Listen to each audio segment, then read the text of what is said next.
Hello, aujourd'hui on te propose de répondre à toutes tes questions et notamment aux questions qui nous ont été posées sur Instagram.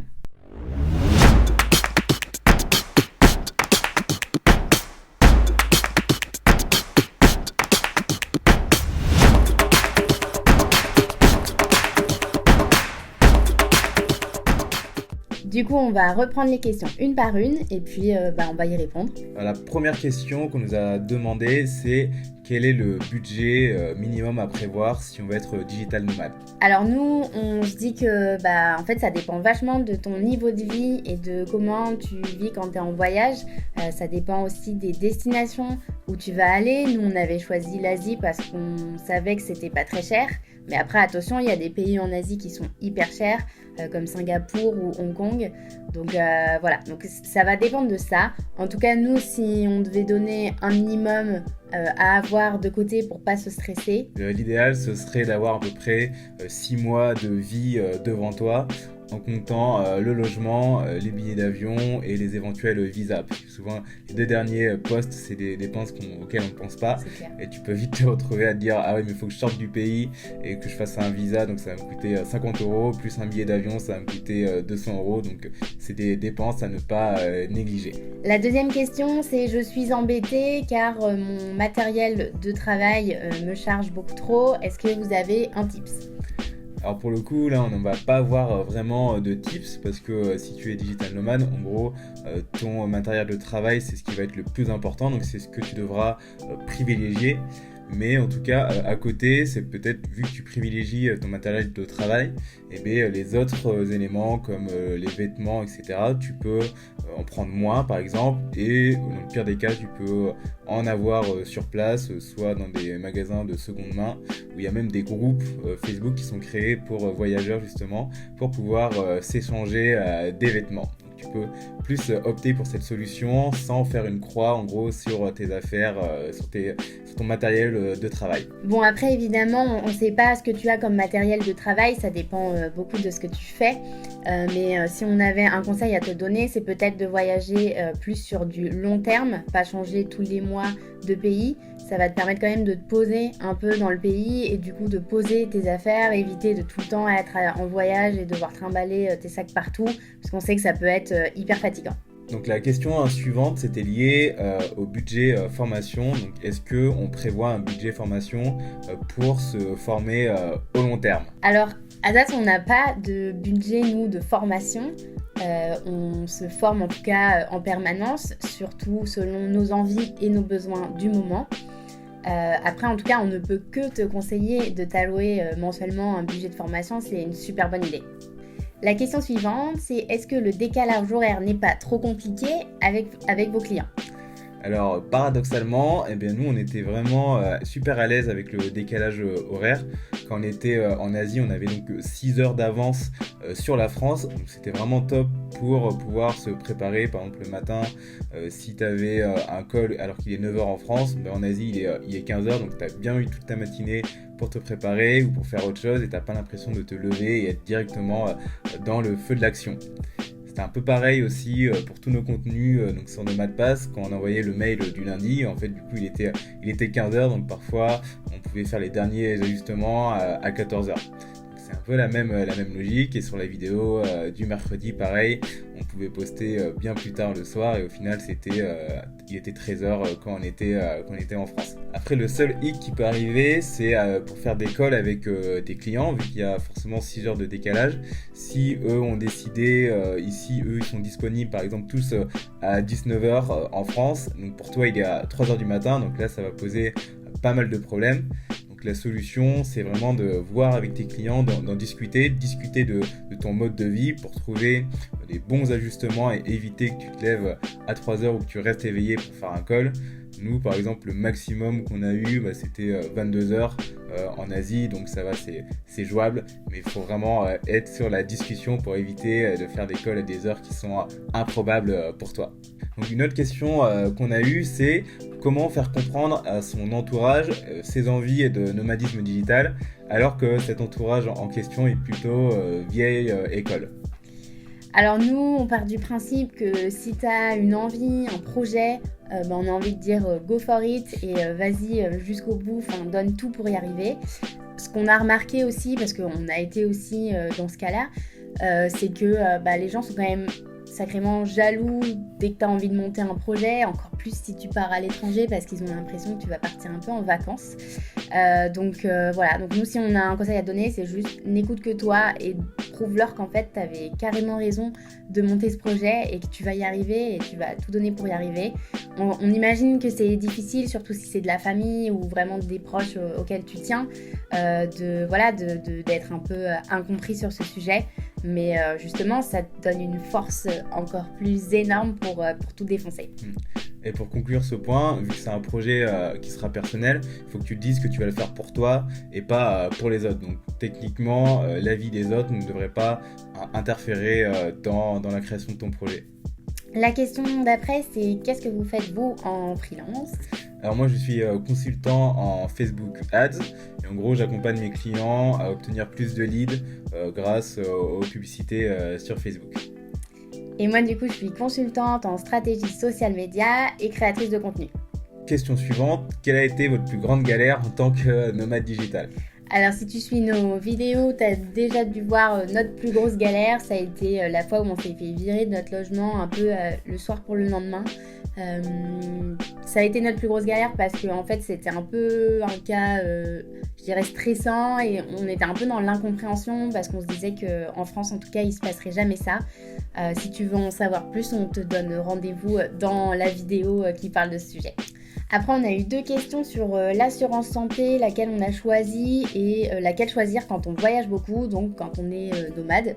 Alors nous, on a choisi l'assurance qui est Safety Wings. Donc c'est une assurance faite par une entreprise américaine. Et ce qui est plutôt intéressant, c'est qu'en gros, eux, ils sont tous nomades. Donc en gros, c'est une assurance par les nomades, pour les nomades. C'est très simple à souscrire en 5 minutes chrono. Et c'est environ 35 € par mois. Après, comme toutes les assurances santé, il y a une particularité, il faut que si tu te fais hospitaliser, il faut que l'assurance valide entre guillemets l'hôpital. Donc il faut que tu les contactes juste avant pour voir si l'hôpital rentre bien en compte dans le cadre de cette assurance pour que tu puisses te faire rembourser ou te faire prendre en charge. Alors une autre question qu'on a eue sur la productivité, c'est comment tu fais pour être productif, sachant que tu peux avoir envie de visiter le pays. Alors ça c'est une super bonne question, je pense qu'on est tous dans ce cas-là en tant que digital nomade, tu as très envie d'aller découvrir le pays. Pour nous ça passe par une chose qui est très importante, que tu sois freelance ou digital nomade, ça va être l'autodiscipline. Nous, pour être un peu plus concret, en gros, on travaillait du lundi au vendredi, donc 5 jours par semaine, ou parfois, quand on voulait s'accorder des week-ends, quand on venait d'arriver dans un pays ou qu'on devait visiter des destinations un peu plus loin, on se disait on travaille du lundi au jeudi et après on se met un week-end de 3 jours. Donc pour nous ça passe vraiment par la discipline et après un système de récompense où derrière tu vas te dire si j'ai fini à telle heure ou tel jour tout ce que j'ai à faire et derrière je peux aller visiter un super lieu, etc. Et ça marche aussi dans ta journée. Typiquement, tu peux avoir des impératifs entre guillemets. Nous, on savait par exemple qu'en Asie, le coucher du soleil, c'était vers 17h. Donc l'impératif, c'était de finir avant 17h pour pouvoir aller regarder le coucher du soleil. Évidemment, on n'a pas pu le faire tous les jours, c'est clair. Mais voilà, ça te donne une motivation aussi de plus pour travailler à fond toute la journée. Puis aussi, vu que tu es maître de ton agenda, tu peux te dire je vais couper à 17h pour aller voir le coucher de soleil. Et au pire, si tu n'as pas fini, tu recommenceras après le coucher de soleil, par exemple. Après, il y a un point qui est important et dont on parle souvent, mais parce que ça nous paraît vraiment essentiel, c'est pour nous, en tant que digital nomade, tu es vraiment obligé de voyager en mode slow travel. Ça veut dire voyager très doucement. Tu dois t'écouter en fait, tu peux pas courir partout du jour au lendemain quand tu travailles après du lundi au vendredi parce que sinon tu risques vraiment de t'épuiser et de pas du tout être efficace.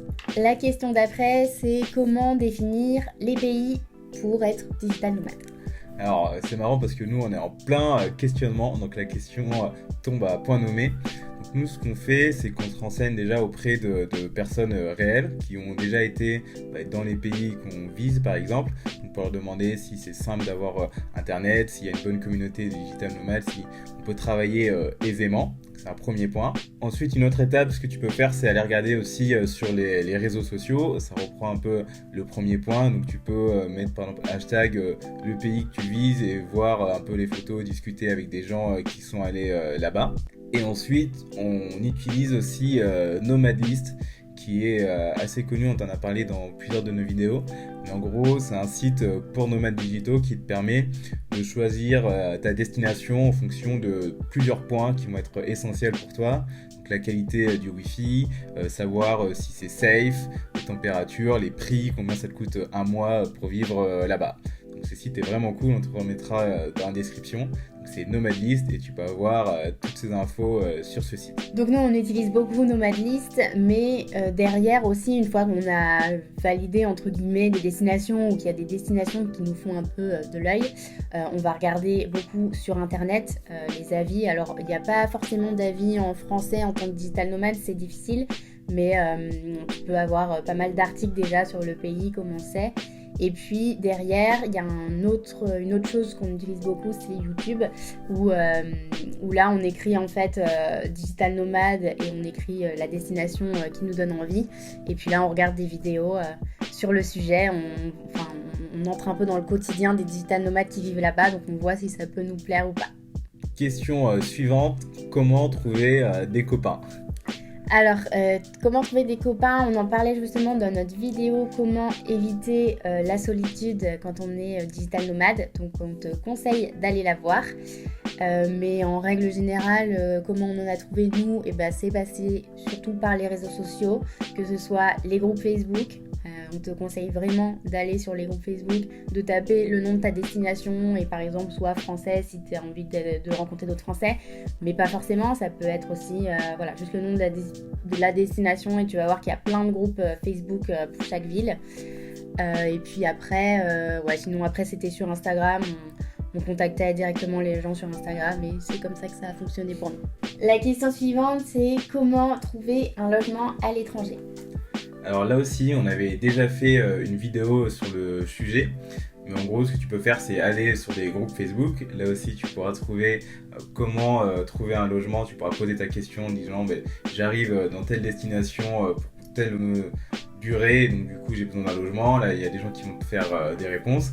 Et tu peux chercher aussi sur Booking ou sur Airbnb pour voir combien ça peut te coûter pour un mois. Mais le mieux pour nous, c'est vraiment de demander aux gens qui sont déjà sur place. Comme ça, ils vont te faire une réponse directe. Et puis, s'ils ont un réseau, entre guillemets, ils pourront te faire profiter. Par exemple, s'ils connaissent un agent immobilier, ils pourront te mettre directement sur des appartements ou sur des maisons qui ne sont pas forcément publiées en ligne. Il y a un point en tout cas qui est important et dont on ne parle pas toujours, c'est que sur les sites comme Booking et Airbnb, les prix qui vont s'afficher, ce sera beaucoup plus cher que la réalité, surtout si tu restes sur une période un peu longue. Il ne faut pas oublier qu'il y a des pays, et surtout l'Asie où on a été, où les prix sont tout le temps un peu négociables. Et donc voilà, donc si on a un conseil aussi, c'est peut-être de repérer des choses avant de partir, mais c'est vraiment de choisir ton logement une fois sur place et de négocier en discutant un peu avec les gens autour, savoir combien ça vaut réellement. Une autre question qui est sur l'alimentation. Donc, est-ce qu'on a déjà été malade par exemple et est-ce qu'on a une trousse de secours avec nous ? Alors, est-ce qu'on a déjà été malade ? Moi, j'ai déjà été malade une fois à Bali. C'était même pas de la nourriture indonésienne, donc je sais pas si ça vaut le coup d'en parler. Mais voilà, on a été malade qu'une seule fois sur les 7 mois de voyage. Donc en soi, je pense que c'est normal, on s'attendait peut-être un peu à pire. Moi, j'ai pas été malade vraiment. Donc... Toi, ça va, tranquille. Et est-ce qu'on a une trousse de secours ? Alors, on n'en avait pas prise. Et puis en fait, on s'est rendu compte que sur place, tu peux vraiment facilement trouver de tout. Donc on a acheté sur place des pansements, des Doliprane, des crèmes si tu te fais mal quelque part, etc. Donc en vrai, ça sert à rien de se prendre une énorme trousse de secours qui prendra la moitié de ton sac, à notre avis en tout cas. Après, évidemment, si tu as un traitement particulier, bien sûr, prends-le. Mais nous, c'est pas le cas, donc voilà. Il y a des pharmacies partout dans le monde, je pense qu'il ne faut pas s'inquiéter pour ce genre de pain. La question suivante, c'est quels sont les indispensables pour le voyage, pour le boulot et les meilleures applis à avoir? Alors, pour le voyage et le boulot, indispensable, mais on a déjà parlé pareil dans une autre vidéo, c'est qu'est-ce qu'il y a dans le sac d'un nomade digital, on te mettra le lien quelque part, mais c'est le laptop stand, donc c'est ce qui permet de surélever son ordi, c'est vraiment hyper pratique pour bosser en gros de n'importe où et surtout éviter le mal de dos. Après, indispensable pour le voyage, moi je dirais un appareil photo quand même pour se rappeler de tout, toutes les choses que tu as vues et tous les bons moments que tu as passés. Et pour les meilleures applications, on a justement fait une vidéo sur le sujet qui va s'afficher quelque part par là, qui s'appelle le top 20 des meilleures applications pour Digital Nomad, donc va la voir. En tout cas, si on avait une application vraiment à choisir dans ce top 20, là ce serait Workfrom. Workfrom, c'est une appli qui te permet de trouver des espaces où travailler autour de toi. Donc quand tu arrives dans une destination et tu sais pas forcément où bosser, et ça nous arrive souvent qu'on nous pose la question où bosser dans telle ville. Malheureusement, on n'a pas encore fait toutes les villes, donc c'est clairement un coup de pouce que d'utiliser cette application. Et du coup, tu trouveras le nom de l'application dans la description de la vidéo. Question suivante, c'est une question qu'on nous pose très souvent, c'est est-ce que vous payez des taxes en France ou à l'étranger? Alors là, on est domicilié en France, nos clients sont français, donc on paye nos taxes en France. Alors, une autre question, c'est comment organiser son temps pour être plus efficace? Alors pour nous, ça passe par deux choses. Premièrement, ça va être l'organisation, s'organiser chaque jour et même chaque semaine. Et puis en deuxième, ça va être la discipline. Nous, on utilise la technique Pomodoro dont on t'avait déjà parlé. Ouais, alors juste pour revenir sur le sujet, Pomodoro, c'est l'idée d'alterner des temps de travail avec des temps de pause. Donc il y a plusieurs formules, mais moi ce qu'on utilise généralement c'est 30 minutes de travail intense, ensuite 5 minutes de pause, 30 minutes encore de travail intense, ensuite 5 minutes de pause et encore 30 minutes de travail intense et après tu as une pause de 10 minutes. Donc l'idée c'est de faire plusieurs sessions comme ça dans la journée, mais après il n'y a pas de règle fixe, tu peux faire 1 heure de travail avec 15 minutes de pause, ça dépend vraiment de toi. Et la dernière question qu'on a eue, c'est comment faire pour avoir un accès au web tout le temps, surtout quand on est nomade. Alors nous on utilisait tout le temps le Wi-Fi et quand on avait des galères de Wi-Fi, on partait sur le partage de connexion, donc avec notre carte SIM qui était dans notre téléphone portable. Donc on n'a jamais eu vraiment de gros problèmes avec soit le Wi-Fi soit la 4G. Et quand le Wi-Fi marchait pas, on allait sur la 4G en partage de connexion. Oui, ce qu'il faut savoir, c'est qu'on achète toujours une SIM locale dans chaque pays pour justement pouvoir faire ça en cas de souci. Et surtout, c'est pas forcément ultra cher. Par exemple, au Vietnam, c'était pas du tout cher. On payait 7 € par mois pour avoir la 4G illimitée. Après, il existe d'autres solutions sur le marché, mais on n'en a pas eu vraiment besoin. On pense notamment au hotspot portable. En gros, ça va être un petit boîtier qui te sera fourni par une entreprise et auquel tu pourras te connecter en Wi-Fi. Donc souvent à l'intérieur, il y a une carte SIM entre guillemets internationale et toi tu vas payer un abonnement par exemple à l'entreprise qui gère le truc et toi tu auras juste rien à gérer, partout où tu iras dans le monde, tu auras internet. Donc il y a Easy Wi-Fi qui fait ça. Et sinon, il y a une autre solution qui est proposée par Google, ça s'appelle Google Fi. Et là, en gros, c'est avec ta carte SIM que tu as déjà. Tu vas prendre un espèce d'abonnement pour avoir Internet mondial. Ça va passer par les satellites, mais du coup, c'est vraiment très cher. Donc, regarde les différentes solutions qui s'offrent à toi. Voilà, on a répondu à toutes les questions qui nous ont été posées. N'hésite pas, en tout cas, si tu as des nouvelles questions, à nous les poser en commentaire. On se fera une joie de te répondre. N'oublie pas de nous suivre sur Instagram @nomadpass et tous les jours tu peux nous partager ton bureau du jour en story. Il suffit de mettre le hashtag bureau du jour et nous mentionner en story et on te repartage. Et n'hésite pas aussi à nous mettre un like sur cette vidéo, c'est très cool pour nous. T'abonner en activant la cloche des notifications, comme ça tu vas rater aucune de nos vidéos. Et tous les lundis on envoie un mail avec une ressource, un tips et un outil numérique pour t'aider dans ta carrière de travailleur à distance. Donc le lien est dans la description et on te dit à très bientôt. Salut! Salut!